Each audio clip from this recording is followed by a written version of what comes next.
নমস্কার, কেমন আছেন সবাই? এবং আজকে আমরা আলোচনা করব বিশিষ্ট সাংবাদিক অর্কপ্রভ সরকার, যুক্তিতর্ক সঙ্গে অর্কপ্রভ সরকার যে কথা বলছেন যে পশ্চিমবঙ্গে অনেক সাংবাদিক নাকি বিজেপির অবিচুয়ারি লিখে ফেলেছে, বিজেপি কটা আসন পাবে সে সম্পর্কে তিনি যে অ্যানালিসিস দিয়েছেন সেই অ্যানালিসিসগুলোকে ধরে যুক্তিতর্ক সঙ্গে সাংবাদিকতা নিয়ে আলোচনা করব। প্রথমেই একটা কথা বলে দিই, কোনো ধরনের ব্যক্তিগত রাগ, অসূয়া বা কাউকে অসম্মান প্রদর্শনের জন্য এই আলোচনা নয়।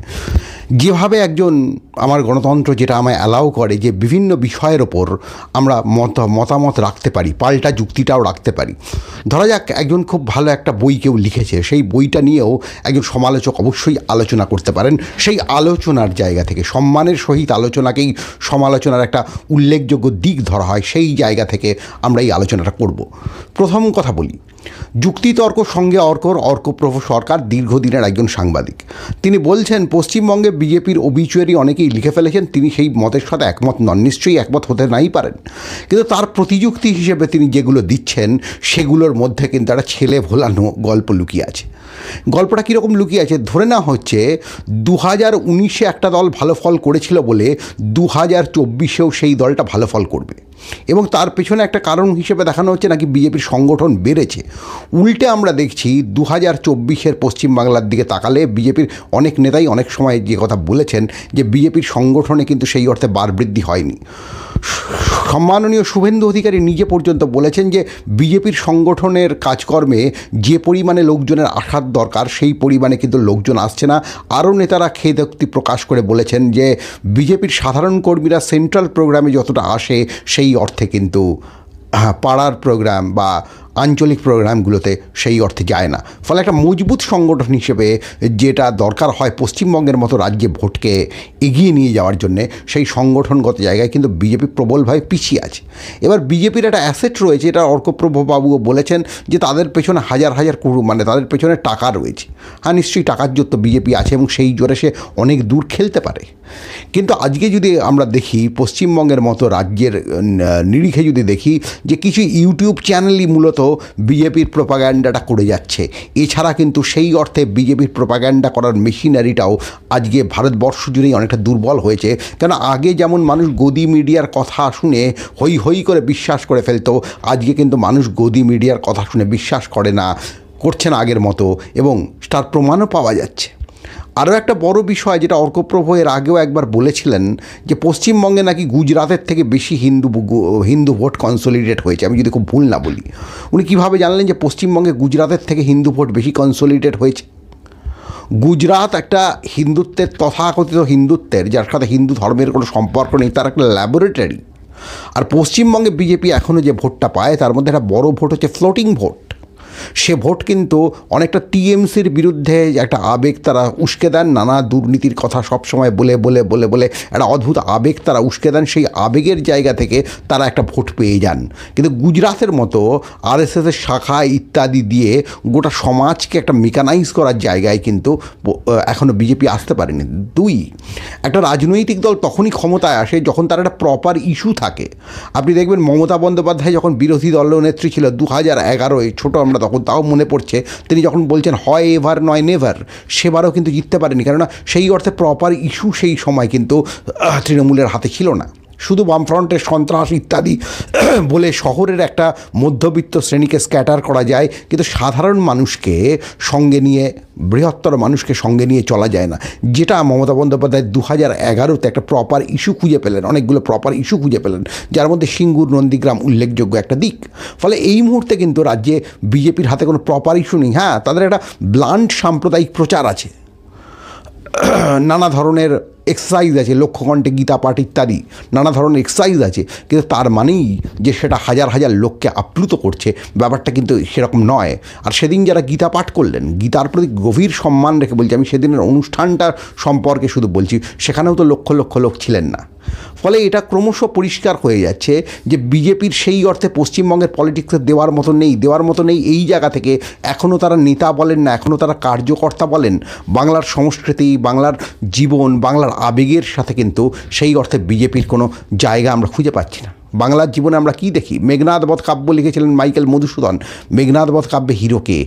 মেঘনাদ বধ কাব্যে হিরো কিন্তু রাম নয়, হিরো হচ্ছে রাবণপুত্র মেঘনাদ তাকে নিকুম্ভিলা যজ্ঞে লক্ষণ অন্যায়ভাবে মারে বলে অভিযোগ ওঠে।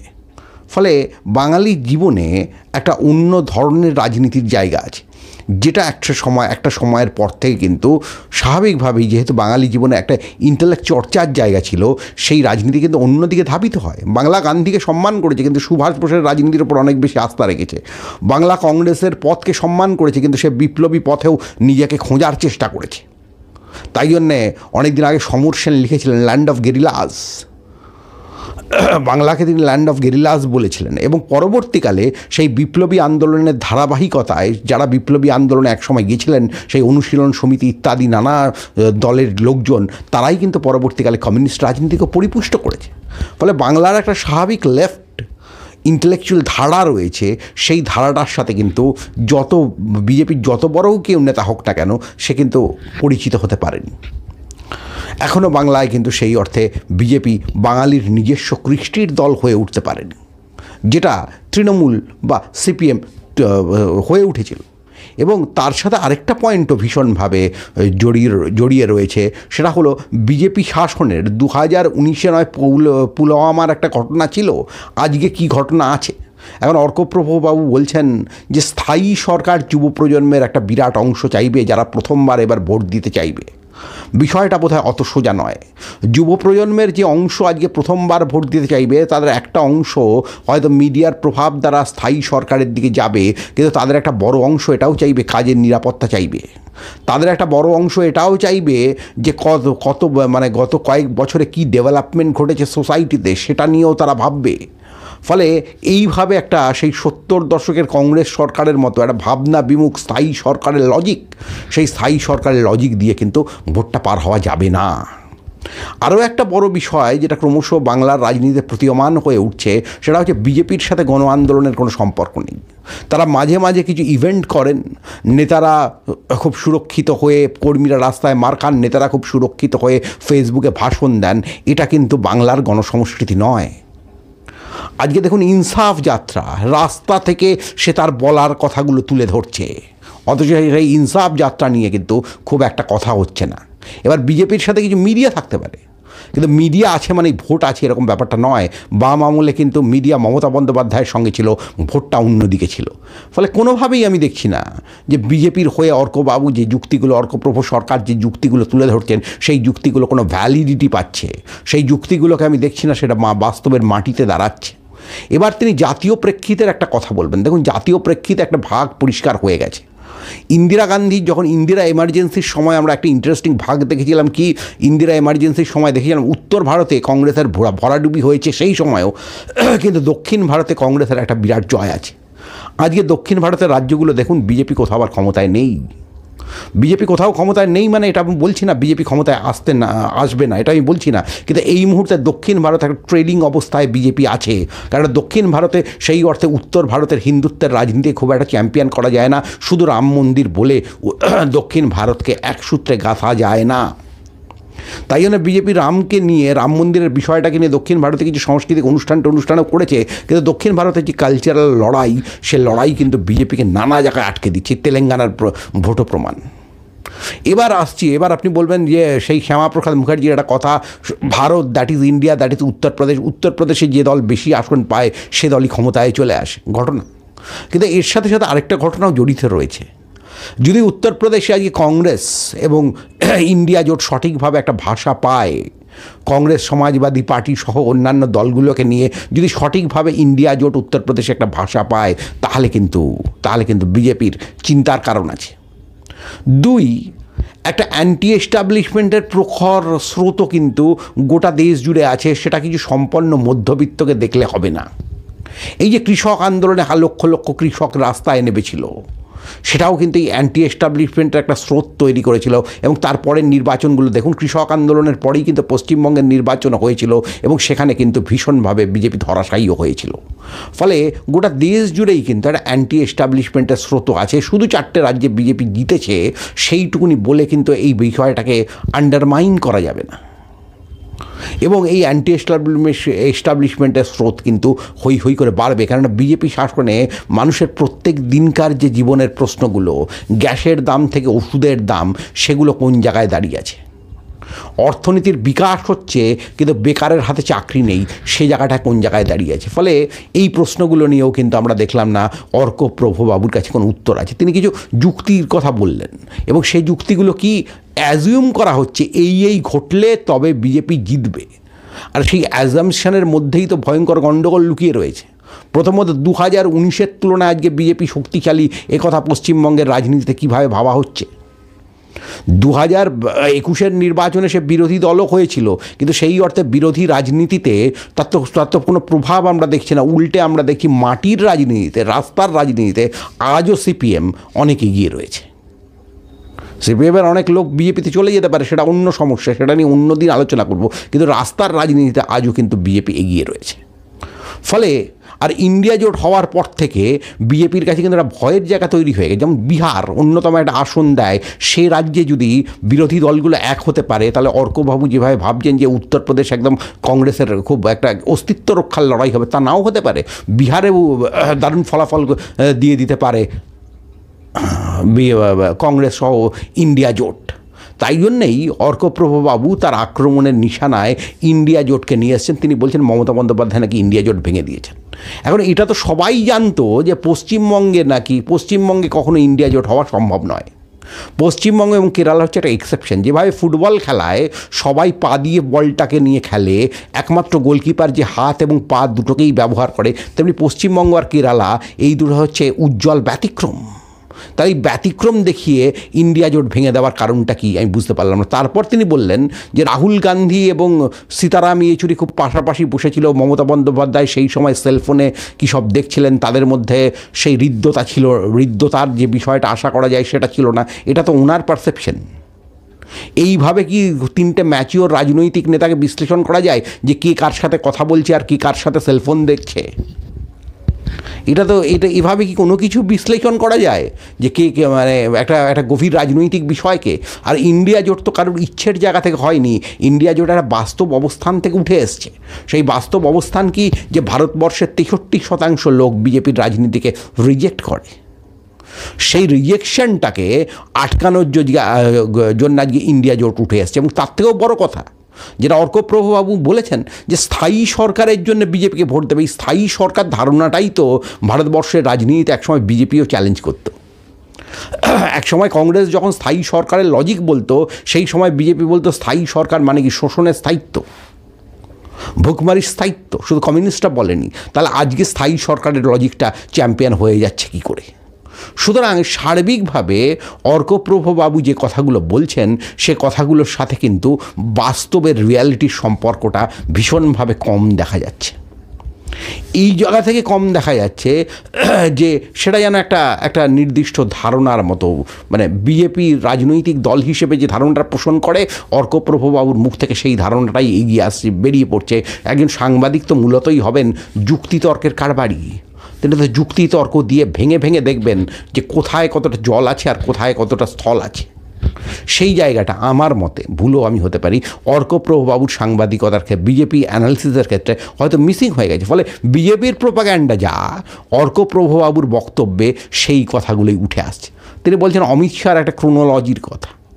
এবার দেখুন, একটা ক্রোনোলজির জায়গা থেকে যদি আজকে আপনি দেখেন ভারতবর্ষকে, তাহলে ক্রোনোলজিতে কিন্তু অনেকগুলো জিনিস পাবেন। প্রথম জিনিস কি পাবেন? হ্যাঁ, বিজেপি শাসন আছে, রাম মন্দির হচ্ছে, বিজেপির বারবারন্ত বেড়েছে। কিন্তু ক্রোনোলজির দ্বিতীয় জায়গায় যদি দেখেন যে ভারতবর্ষে একটা বিরাট কালচারাল হেরিটেজ আছে। এই যে রাম মন্দিরের পতাকাটা তৈরি করছেন একজন মুসলমান, সেটা ইম্পর্টেন্ট খবর নয়।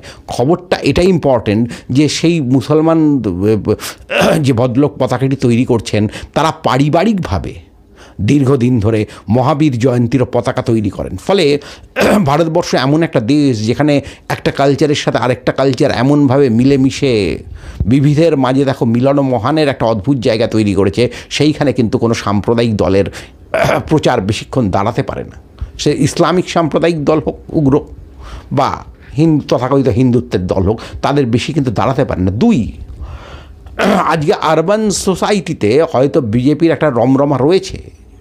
আমরা ক্রিকেট মাঠেও দেখেছি লোকজন দাঁড়িয়ে দাঁড়িয়ে শুধু মোদি মোদি মোদি মোদি বলে চিৎকার করে যায়। ক্রিকেটের সাথে মোদির কি সম্পর্ক বুঝতে পারি না। সংবাদেও দেখেছি বিজেপি যা বলে কিছু চ্যানেল সে কথাগুলোকেই তাদের সংবাদ বলে প্রচার করে যায়, কিন্তু এর তো একটা অ্যান্টি বিষয়ও আছে। আপনি যদি গুজরাটের মতোই রাজ্যে দেখেন, গুজরাটের ক% লোক ওই ক্রিকেট মাঠে যায়। যে লোকটা রাস্তায় ফল বেচে বা ক্রিকেট ম্যাচের দিন যে লোকটা মানুষের মুখে ইন্ডিয়ার পতাকা এঁকে দেয়, সেই মানুষটারও তো একটা বক্তব্য আছে, এবং সেই মানুষটা গ্যাসের দাম থেকে আরম্ভ করে সমস্ত কিছুর দ্বারা ভুক্তভোগী হয়েছে। তাই গ্যাসের জন্য 1900 টাকা খরচা করতে হয়, হয়তো আরেকটু বিজেপি কমাবে। তাকে বাস ভাড়া অনেক টাকা দিতে হয়, তার রোজগারের কোনো নিশ্চয়তা নেই, এবং তার চেয়েও বড় কথা, তার বাড়িতে যদি অসুখ বিসুখ হয় বিরাট একটা টাকা কড়ি খরচার একটা বিষয় লুকিয়ে থাকে। ফলে সব মিলিয়ে কিন্তু সেই মানুষটার জীবনে কোনো সুস্থিতি আনতে পারছে না।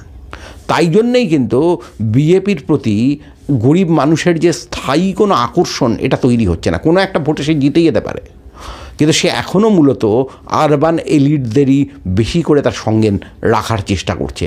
ফলে দেখবেন যত আপনি গ্রামাঞ্চলে যাবেন, যত আপনি পলিটিক্যাল ডাইভার্সিটির মধ্যে যাবেন, সেই অর্থে কিন্তু বিজেপির প্রেজেন্স পাবেন। হ্যাঁ, আরএসএস কাজ করে, সে আদিবাসী সংগঠন হিসেবে আদিবাসী তারা উচ্চারণ করেন না, বনবাসী বলেন।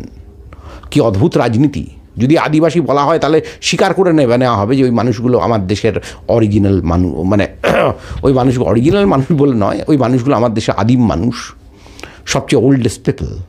সেটা ওরা স্বীকার করেন না, ওরা বনবাসী বলে দেন। সেখানে একটা কাজ হয়, কিন্তু সেই কাজটা যে সব সময় সব ভোটে বিজেপিকে বৈতরণী পার করে দেয় এমন তো নয়। সুতরাং, এবং তার সাথে সাথে আজকে একটা দেখা যাচ্ছে কি বামপন্থীদের ভোটটাও কিন্তু কিছুটা হলেও ঘুরছে।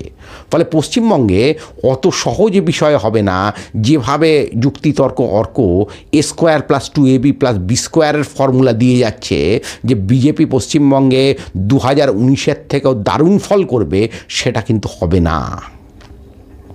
আর আরেকটা বললাম যে গুজরাটের থেকে বেশি হিন্দুত্ব গুজরাটের পরে সবথেকে বেশি হিন্দুত্বের কনসলিডেশন পশ্চিমবঙ্গে হয়েছে, অর্কবাবু বলেছিলেন। সে ভোটটা একটা পার্সেন্টেজ মানুষ হয়তো বিজেপির রাজনীতিতে বিশ্বাস করতে পারে, কিন্তু আরেকটা বড় পার্সেন্টেজ ফ্লোটিং ভোটার ছিল, যারা কিনা তাৎক্ষণিকভাবে তৃণমূলের শাসন থেকে মুক্তির জন্য বিজেপিকে বেছে নিয়েছিল। এটা নট নেসেসারি যে সেই লোকগুলো সব সময় বিজেপির সঙ্গেই থাকবে, কারণ রাস্তার রাজনীতিতে যদি বামপন্থীদের প্রভাব আরও বাড়ে, তাদের একটা বড় অংশ কিন্তু বামপন্থীদের ফোল্ডারেও ফিরে আসবে। আবার অর্কবাবু এটা অনুষ্ঠানে বলছিলেন 1200 বছর ধরে নাকি আমাদের স্বাধীনতা সংগ্রামের ইতিহাস। তা আমি বিনয়ের সাথে, গভীর বিনয়ের সাথে অর্কবাবুকে একটা তাত্ত্বিক চ্যালেঞ্জই রাখলাম। এটা রাখার নিশ্চয়ই অধিকার আমার সংবিধান আমায় দেয়। গভীর বিনয়ের সাথে রাখলাম যে আমরা একটু আলোচনায় বসি। অর্কবাবু, আপনাকে ওপেন চ্যালেঞ্জ করলাম তাত্ত্বিকভাবে যে 1200 বছরের ইতিহাস আপনি প্রমাণ করে দিন। সাম্রাজ্যবাদ কাকে বলে? মুঘল সাম্রাজ্যের লোকজন তো ভারতের সম্পদ আফগানিস্তানে পাচার করে দেয়নি, আর আফগানিস্তান থেকে ভারত মাল তৈরি করে এখানে এসে বেচেনি, করেনি। সুতরাং সাম্রাজ্যবাদ বলতে কাকে বলে?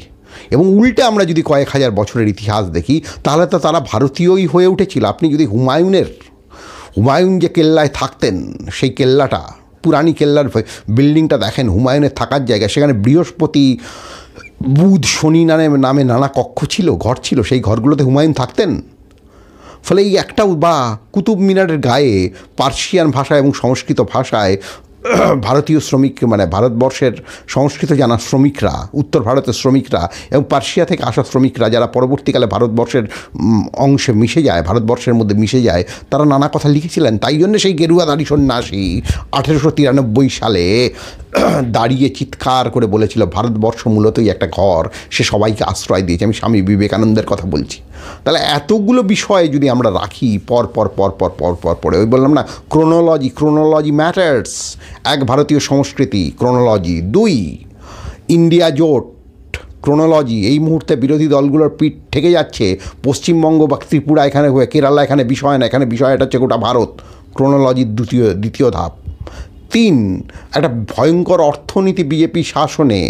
বারবার কিন্তু যখন অর্থনৈতিক আগ্রাসন চলে আসে, মানুষ কিন্তু রুখে দাঁড়ায়, ক্রোনোলজি। 4, ইন্দিরা এমার্জেন্সিকেও মানুষ রুখে দিয়েছিল।